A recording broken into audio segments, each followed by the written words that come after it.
சாம்ராஜ்யத்தில் அஸ்தமனமே கிடையாது. அப்படி இருக்க நமது படையில் தோல்வி அடைந்திருக்கிறது என்றால் இது நம்முடைய தோல்வி அல்ல.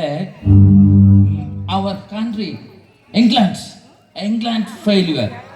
நம் நாடு இங்கிலாந்து தோற்றுவிட்டது. ஒரு பெண்ணிடம் ஷேம் அப்படி சாதாரணமாக கூறக்கூடாது. இவர்கள் முரத்தால் புலியை விரட்டிய பரம்பரையாக்கும்.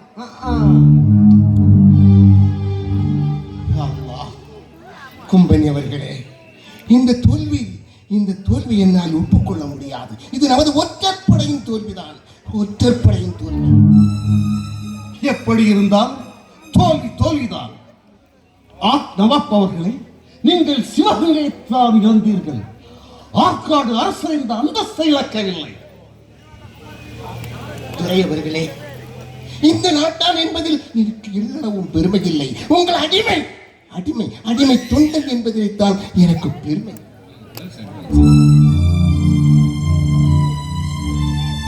அப்கோர்ஸ், ஒளிந்து போனவர்கள் எப்படி உயிர் பெற்று வந்தார்கள்? படைகளை திரட்டினார்கள் ரகசியமாக. பொதுமக்களும் திரண்டு வந்தார்கள் அவர்களுக்கு ஆதரவாக. அப்படியானால் இனி நமது முதல் எதிரி வேலு நாச்சியாரும் மருது பாண்டியர்களும். அவர்களை நிம்மதியாக இருக்க விடக்கூடாது. அவர்களை தீர்த்து கட்ட திட்டம் என்ன? அடுத்த கட்டம் என்ன? இப்போது நாம் படையெடுத்தால் வேலு நாச்சியாரின் பக்கம் தான் மக்கள் இருப்பார்கள்.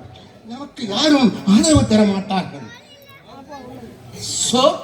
அதனால் வீடுகளுக்கு தீ வைப்போம், கொள்ளையடிப்போம், கலகங்களை மூட்டுவோம், உள்நாட்டில் குழப்பங்களை ஏற்படுத்துவோம், குடிநீரில் மலங்களை கலப்போம், விஷச்சாராயங்களை வீதியாக வீசுவோம், மக்கள் அதிகம் கூடும் இடங்களில் கூட்ட நெரிசலை ஏற்படுத்தி கொலை செய்வோம்.